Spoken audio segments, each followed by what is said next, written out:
नमस्कार, अपना बिहार में आपका स्वागत। मैं राहुल ओझा आपके साथ। देखिए, एसआईआर की पूरी प्रक्रिया होने के बाद से जो फाइनल वोटर लिस्ट है वो प्रकाशित हो चुकी है। इसी बीच एसआईआर को लेकर अमित मालवीय ने कांग्रेस पर बड़ा हमला बोला है। कांग्रेस ने एक भी आपत्ति दर्ज नहीं कराई, ये अमित मालवीय कह रहे हैं।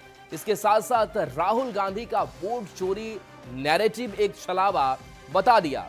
राहुल गांधी अवैध प्रवासियों को बचा रहे हैं। सोशल मीडिया प्लेटफॉर्म एक्स पर पोस्ट में मालवीय ने लिखा कि जब चुनाव आयोग बिहार में एसआईआर प्रक्रिया पूरी कर लेता है और फाइनल वोटर लिस्ट जारी करता है तो यह ध्यान रखना चाहिए कि कांग्रेस पार्टी ने न तो किसी को शामिल करने और न ही हटाने के लिए निर्धारित फॉर्मेट में कोई शिकायत या आपत्ति दर्ज नहीं की।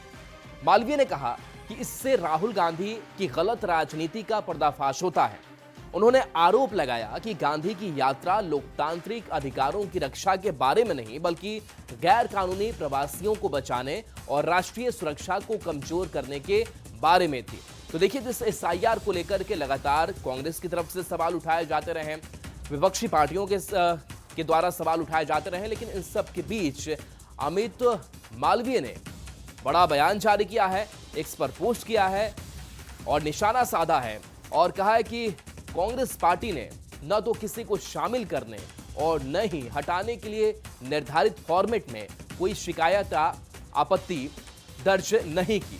तो आखिर ये कैसा विरोध है कि आप कोई शिकायत आपत्ति भी नहीं देते हैं और आप कह रहे हैं कि यहाँ वोट चोरी हो रही है और एक गलत नैरेटिव फैलाने की आप कोशिश कर रहे हैं। मालवीय ने कहा इससे राहुल गांधी की गलत राजनीति का भी पर्दाफाश होता है कि किस तरीके से एक गलत राजनीति हो रही है।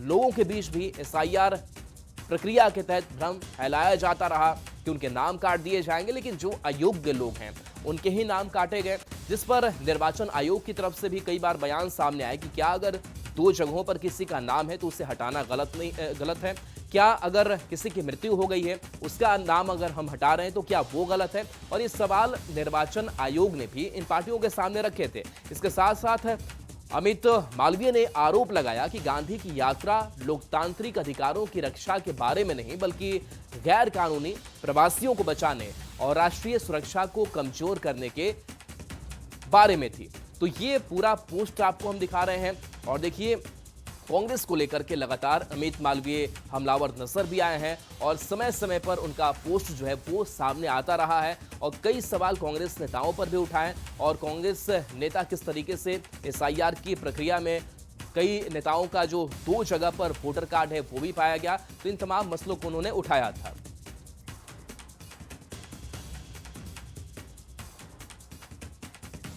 अब देखिए, प्रशांत किशोर के उप मुख्यमंत्री सम्राट चौधरी पर लगाए गए आरोप पर पूर्व केंद्रीय मंत्री अश्विनी चौबे ने कहा है कि मैं पार्टी का एक कार्यकर्ता हूं, लेकिन शीर्ष नेतृत्व को आरोप का जवाब देना चाहिए। अगर आरोप लगाने वाला गलत है तो हमें न्यायालय का शरण लेना चाहिए। भविष्य में पार्टी को कोई नुकसान नहीं हो, इसलिए आरोप लगाने वाले पर मानहानि का मुकदमा करना चाहिए। इस तरह के आरोप पर पार्टी और शीर्ष नेतृत्व को विचार करना चाहिए। मैं यही कह सकता हूं कि पार्टी का नेतृत्व और इन चीज़ों को देखना चाहिए। अडवाणी जी के उदाहरण को हमने आपके सामने रखा है।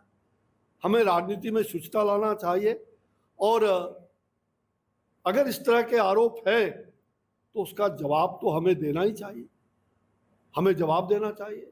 अन्यथा अगर वो गलत है तो हमें कोर्ट का भी शरण लेना चाहिए ताकि पार्टी को कोई भविष्य में किसी प्रकार का नुकसान न हो। हम मानहानि का मुकदमा भी कर सकते हैं। ये पार्टी विचार करे, पार्टी के नेतृत्व विचार करे और जिन पर ये आरोप लगे उन सब लोगों को शुचिता का ध्यान रखना चाहिए। देखिए, इस बीच बड़ी खबर, आज जेडीयू ऑफिस में अहम बैठक होनी है। जेडीयू के मुस्लिम नेताओं की यह बैठक होगी। मुस्लिम वोटरों को लेकर के रणनीति बन सकती है। तो बड़ी खबर पटना से, जहां जेडीयू ऑफिस में अहम बैठक होनी है। जेडीयू के मुस्लिम नेताओं की यह बैठक होगी। मुस्लिम वोटरों को साधने को लेकर भी रणनीति बन सकती है। बैठक में प्रदेश अध्यक्ष रहेंगे, विजय चौधरी मौजूद रहेंगे। इसके साथ साथ मुख्यमंत्री नीतीश कुमार के भी शामिल होने की संभावना है। इस बैठक को लेकर जेडीयू के मुस्लिम नेता भी उत्साहित हैं। जेडीयू एमएलसी खालिद अनवर ने कहा कि नीतीश कुमार से बड़ा मुस्लिम हितैषी कोई हो ही नहीं सकता है। उनसे बात की न्यूज 18 संवाददाता आनंद अमृतराज ने। अपने कार्यकर्ताओं के माध्यम से बिहार के 2 करोड़ मुसलमानों को ये यकीन दिलाना चाहते हैं कि जिस तरह 2005 से हम लोगों ने तरक्याती काम किए हैं, हमने वक्फ को तरक्की दी, हमने मदरसों को तरक्की दी, हमने ज़बान को तरक्की दी है, हमने मुस्लिम लड़कियों के लिए काम किया है, नौजवानों के लिए काम किया और सभी बुजुर्गों महिलाओं के लिए काम किया है। हम आगे भी काम करेंगे। हम आपका वोट डरा करके नहीं ले रहे हैं, हम आपका वोट इस बुनियाद पर ले रहे हैं कि आपके वजूद के साथ कोई अगर खेलना चाहेगा, कोई फिरका परस्ती करना चाहेगा, कोई आपके मदरसों की तरफ तिरछी निगाह से देखेगा, कब्रिस्तानों की तरफ तिरछी निगाह से देखेगा, हम लोग इसको बर्दाश्त करने वाले नहीं। और देखिए बड़ी खबर है मुजफ्फरपुर से, जहां मंत्री केदार गुप्ता के बेटे को धमकी मिली है। 10 लाख रुपए रंगदारी की मांग की गई है। रंगदारी नहीं देने पर अंजाम भुगतने की चेतावनी दी गई है। तो मंत्री के बेटे को यह धमकी दी गई है। मंत्री केदार गुप्ता के बेटे को धमकी दी गई है। 10 लाख रुपए रंगदारी की मांग इनसे की गई है और रंगदारी नहीं देने पर चेतावनी दी गई है। अंजाम भुगतने की चेतावनी दी गई है। फोन कर बदमाशों ने यह धमकी दी। पुलिस को आवेदन अब दे दिया गया है। आवेदन मिलते ही पुलिस सब जांच में जुटी हुई है। प्रियांक सौरभ हमारे साथ न्यूज 18 संवाददाता फोन लाइन पर। प्रियांक, मंत्री केदार गुप्ता के बेटे को धमकी, किसने धमकी दी, क्या कुछ डिटेल्स सामने आ पाया है? जी, दरअसल कल रात जो है 9:53 पर मुरली गुप्ता जो केदार गुप्ता के बेटे हैं और उन्हें उनके पर्सनल नंबर पे एक कॉल आता है और उस कॉल पे उनके साथ गाली गलौज की गई है और उसके अलावे उन्हें 10 लाख रुपए 1 सप्ताह के अंदर देने के लिए, रंगदारी देने के लिए कहा गया है। उन्होंने जब पूछा कि कौन बोल रहे हो तो फिर गाली गलौज की गई है और अंजाम भुगतने की भी बात कही गई है। इस संदर्भ में सदर थाना में मामला दर्ज कराया गया है। आवेदन दिया गया है मंत्री के बेटे के द्वारा। तो कहीं न कहीं यह एक बड़ा मामला है कि एक मंत्री जो पंचायती राज विभाग के मंत्री हैं केदार गुप्ता, उनके बेटे मुरली गुप्ता को 10 लाख रुपए की रंगदारी के लिए कॉल आया है और उन्हें धमकी भी दी गई है। जी शुक्रिया प्रियांक इस अपडेट के लिए आपका। भागलपुर में बीजेपी के वरिष्ठ नेता और पूर्व केंद्रीय राज्य मंत्री अश्विनी चौबे ने खुद के चुनाव लड़ने और बिहार विधानसभा चुनाव को लेकर एक बड़ा बयान दे दिया। उन्होंने स्पष्ट रूप से कहा कि वो अब कभी भी लोकसभा या विधानसभा चुनाव नहीं लड़ेंगे, लेकिन राजनीतिक रूप से पार्टी कार्यकर्ता के रूप में काम करते रहेंगे। साथ ही उन्होंने ये दावा कर दिया कि इस बार बिहार में फिर से एनडीए की सरकार बनेगी और भागलपुर सीट पर बीजेपी भारी बहुमत से जीतेगी। भागलपुर चुनाव में अजय बहुमत भारतीय जनता पार्टी को मिलेगा, इसमें दो मत नहीं। एनडीए को मिलेगा। एनडीए बिहार में भी चुनाव जीतेगी। नरेंद्र भाई मोदी जी के मार्गदर्शन, उनके नेतृत्व में और नीतीश कुमार जी डबल इंजन की सरकार, विकास की सरकार को बिहार में फिर से आना है। और बड़ी खबर है, कुख्यात अपराधी सुरेश यादव की हत्या कर दी गई है। पश्चिम बंगाल के हावड़ा में इस हत्याकांड को अंजाम दिया गया है। संध्या बाजार में गोलियों से भूनकर हत्या कर दी गई है। तो कुख्यात अपराधी सुरेश यादव की हत्या की गई है। गोलियों से भूनकर हत्याकांड को अंजाम दिया गया है। गोपालगंज का रहने वाला सुरेश यादव था, जिस पर ट्रिपल मर्डर मुख्य हत्याकांड का आरोपी था। 20 से ज्यादा मामलों में वांटेड था। आधुनिक हथियार का इस्तेमाल किया गया। मौत के घाट उतारा गया है। पुलिस मामले की तफ्तीश में जुटी हुई है। कहाँ से आयल रहलन? आपके के हो? आपके के हो?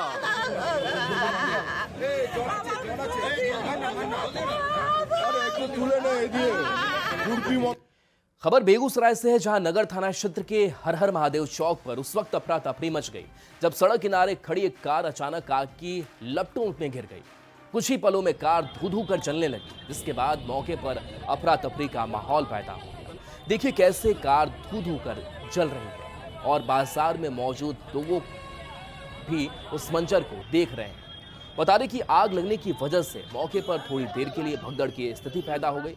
हालांकि बाद में फायर ब्रिगेड की टीम ने आग पर काबू पा लिया, लेकिन तब तक कार जलकर राख हो चुकी थी। प्रत्यक्षदर्शियों के मुताबिक कार सवार ने गाड़ी को चौक के पास खड़ा किया था, तभी अचानक इंजन से धुआं निकलने लगा और उसके बाद तेज लपटें उठने लगी। आग इतनी तेजी से फैली कि कार का अगला हिस्सा पूरी तरह से जलकर राख हो गया और इसमें आग लग गई।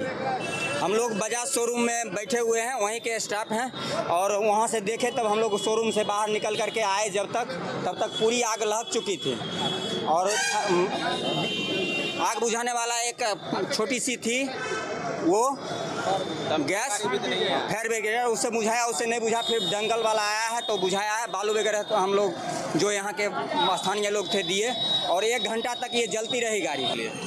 और यहाँ पे लगा के अंदर गए, 10 मिनट बाद इसमें अपने आप धुआं उठने शुरू हो गया। तो फिर वहाँ से फिर अंदर दौड़े, जब तक फायर वायर वाला लाए तब तक जिसको बोलना था बोलती है। यही चीज़ हुआ, उसके बाद आग लग गया तो फिर दिमाग खराब। और देखिए बड़ी खबर, टीआरई 4 की सीटों को लेकर 4 अक्टूबर को फिर से आंदोलन की बात कही जा रही है। छात्र नेता दिलीप ने महा आंदोलन का ऐलान कर दिया है। पटना में हजारों की संख्या में अभ्यर्थी प्रदर्शन करेंगे। टीआरई 4 में 1,20,000 वैकेंसी की मांग लगातार उठाई जा रही है। शिक्षा विभाग ने 26 से 28,000 वैकेंसी आने की बात कही है, तो हजारों की संख्या में शिक्षक जुटेंगे। छात्र नेता दिलीप ने महा आंदोलन का ऐलान किया है। तो टीआरई 4 की सीटों को लेकर के फिर से आंदोलन तेज किया जाएगा। रजनीश हमारे साथ न्यूज़ 18 संवाददाता फोन लाइन पर। रजनीश, सीटों की संख्या बढ़ाने को लेकर के टीआरई 4 में इससे पहले भी जो छात्र हैं वो शिक्षक उतर भी चुके हैं सड़कों पर, फिर से आंदोलन का ऐलान, क्या रणनीति है? बिल्कुल, देखिए आचार संहिता लागू होने से पहले टीआरई 4 की वैकेंसी की पूरी संभावना बनी हुई है और रोस्टर क्लियरेंस भी हो चुका है। इस बीच छात्र नेता दिलीप ने फिर से एक बार महा आंदोलन का ऐलान कर दिया है और 4 अक्टूबर को पटना में हजारों अभ्यर्थी प्रोटेस्ट करेंगे। इससे पहले भी 3 बार प्रोटेस्ट हुआ है पटना में, जिसमें लाठीचार्ज भी हुआ है। और शिक्षा मंत्री सुनील कुमार ने जो बयान दिया है पीसी करके कि 26 से 28,000 वैकेंसी टीआरई 4 में आएगी, उसके बाद ये उबाल बढ़ा है और छात्र नेता ने साफ कहा है 1,20,000 से कम सीटें अगर आती है तो बड़ा आंदोलन होगा, और जिसको लेकर 4 अक्टूबर का ऐलान किया गया है। अब देखना है कि सरकार जो है अब आंदोलन की चेतावनी के बाद क्या वैकेंसी पर कोई एक्शन ले पाती है। जी शुक्रिया रजनीश इस अपडेट के लिए आपका। के आंदोलन के दौरान प्रतिनिधि मंडल को जब शिक्षा विभाग के अधिकारी से मिलवाया गया था तो अधिकारी महोदय ने कहा था कि 1,20,000 से अधिक सीटों पर सितंबर अंत तक टीआरई 4 का विज्ञापन हर हाल में जारी हो जाएगा। लेकिन सितंबर बीत चुका और अभी तक टीआरई 4 का विज्ञापन जारी नहीं हुआ। शिक्षा मंत्री जी अलग अलग बयान दे रहे हैं। और इससे पहले 16 जुलाई को बिहार के मुख्यमंत्री माननीय नीतीश कुमार जी ने भी फेसबुक ट्विटर के माध्यम से ये घोषणा किया था कि टीआरई 4 का विज्ञापन जल्द जारी किया जाएगा। उप मुख्यमंत्री जी हो, दोनों उप मुख्यमंत्री जी, जदयू, बीजेपी, सबके ट्विटर फेसबुक के माध्यम से ये घोषणा हुई थी कि 1,20,000 से अधिक सीटों पर टीआरई 4 का विज्ञापन जल्द आएगा। पहले कहा गया था मई में आएगा, लेकिन अभी तक नहीं आया है। और 19 सितंबर के आंदोलन के दौरान भी जो आश्वासन प्रतिनिधि मंडल को दिया गया था शिक्षा विभाग के अधिकारी के द्वारा, उसका भी अभी तक पालन नहीं हुआ है और अभी तक टीआरई 4 का विज्ञापन जारी नहीं हुआ है। तो अब मजबूरन टीआरई 4 के अभ्यर्थियों को आंदोलन करना पड़ रहा है।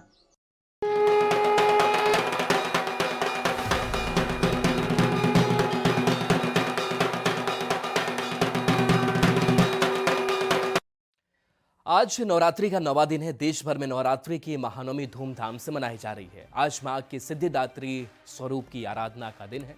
नवरात्रि के 9वें दिन मां सिद्धिदात्री की पूजा होती है। मान्यता है कि आज मां दुर्गा के 9वें रूप की पूजा करने से हर तरह के दुख दर्द से निजात मिलती है और सुख समृद्धि की प्राप्ति होती है। आज कन्या पूजन और हवन का विशेष महत्व होता है। आज की खास पूजा को लेकर भक्तों में काफी उत्साह है। सुबह से ही लोग मंदिरों और पंडालों में पहुंचने लगे हैं। माता के जयकारों से मंदिर और पंडाल गूंज रहे हैं। ये तस्वीरें हैं दानापुर मोतिहारी की। इसके साथ साथ झंडेवालान दिल्ली, छतरपुर दिल्ली, वैष्णो देवी मंदिर कटरा, अंबाजी मंदिर गुजरात और वैष्णो देवी मंदिर हरिद्वार की तस्वीरें आप देख पा रहे हैं।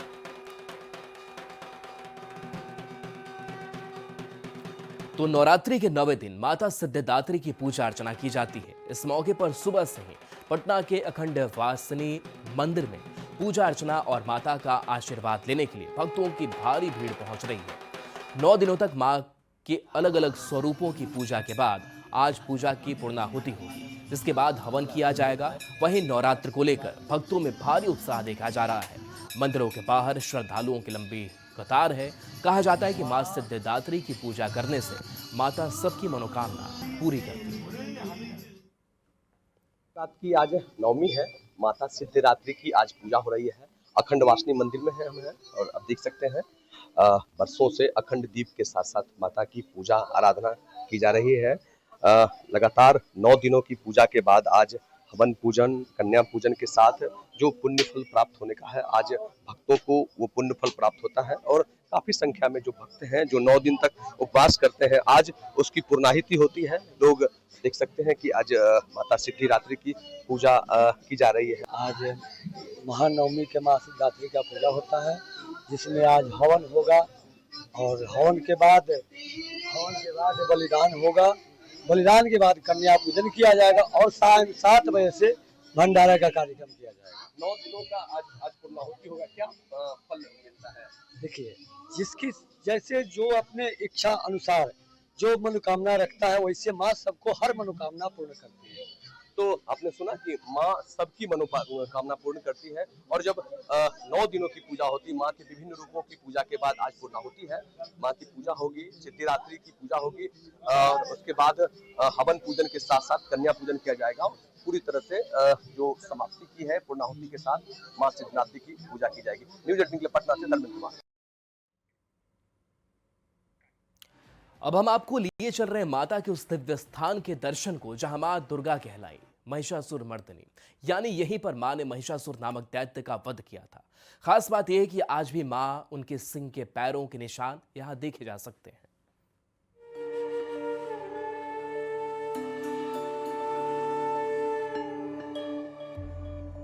छत्तीसगढ़ का कोंडागांव जिला जहां भक्तों पर बरसती है, क्योंकि बड़े डोंगर की पहाड़ी पर है मां दंतेश्वरी का वास। दरअसल दंतेवाड़ा की मां दंतेश्वरी और बड़े डोंगर की माता एक ही हैं। कहा जाता है कि पहले बड़े डोंगर में ही बस्तर की राजधानी थी, लेकिन राज परिवार ने जब अपनी राजधानी बदली तो मां को भी दंतेवाड़ा में स्थापित होने की प्रार्थना की।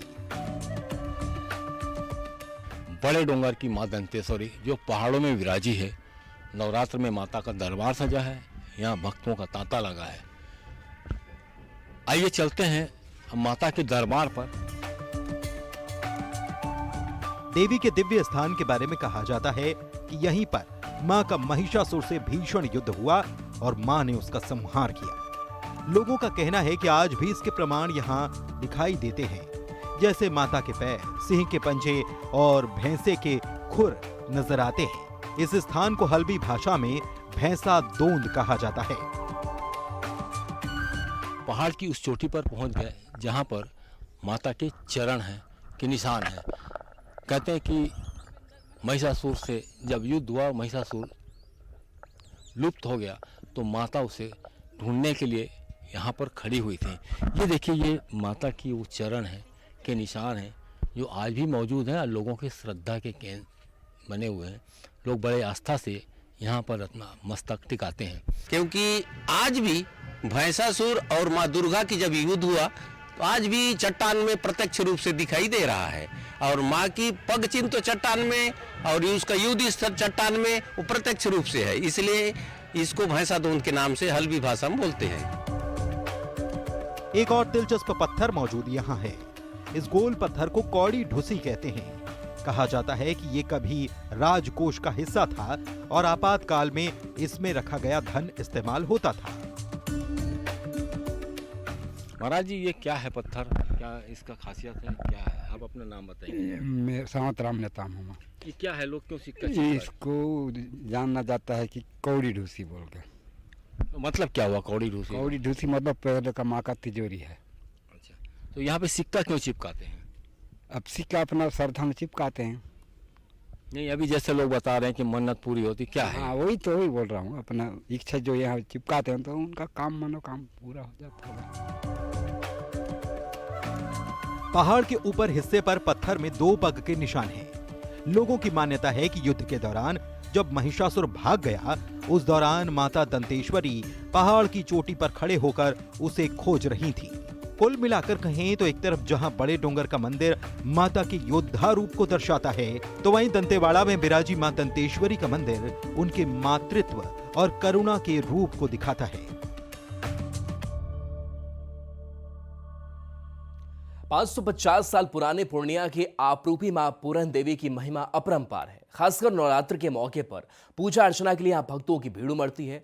मंदिर के पुजारी मनोज मिश्र कहते हैं 550 साल पहले तालाब से बाबा हठीनाथ नाम के प्रसिद्ध साधु बाबा को मां पूरण देवी की प्रतिमा मिली थी। उन्होंने इसे स्थापित कराया था। यहाँ 10 महाविद्याओं का वास है। जो भी भक्त यहाँ सच्चे मन से पूजा करते हैं उनकी मनोकामना पूरी होती है। इतना ही नहीं, मां पूरण देवी के ही नाम पर पूर्णिया का भी नाम पड़ा है। नवमी को जो कोई व्यक्ति अपनी मनोकामना मांगते हैं माता से, उनकी मनोकामना पूर्ण होती है। इसी के लिए लोगों को आना जाने का सिलसिलेवार चालू है। क्या महत्व है यहाँ पूरन देवी का सबसे बड़ा महत्व है, कुछ भी मांगने से माता से उसकी पूर्ति होती है। माता से मांगते हैं जब बाल बच्चा अच्छा रहे, सब परिवार ठीक रहे। कितनी श्रद्धा है? हर साल आते हैं। श्रद्धा रहती है। बहुत मानता है। यहाँ का पुराना मंदिर है और दुर्गा पूजा का माहौल है, तो एक भव्य माहौल यहाँ देखने को मिलता है। तो हम लोग इसीलिए हर साल के भांति इस साल भी आए हैं यहाँ दर्शन करने। और चलिए न्यूज़ 18 बिहार झारखंड पर खबरें आपके लिए लगातार जारी हैं।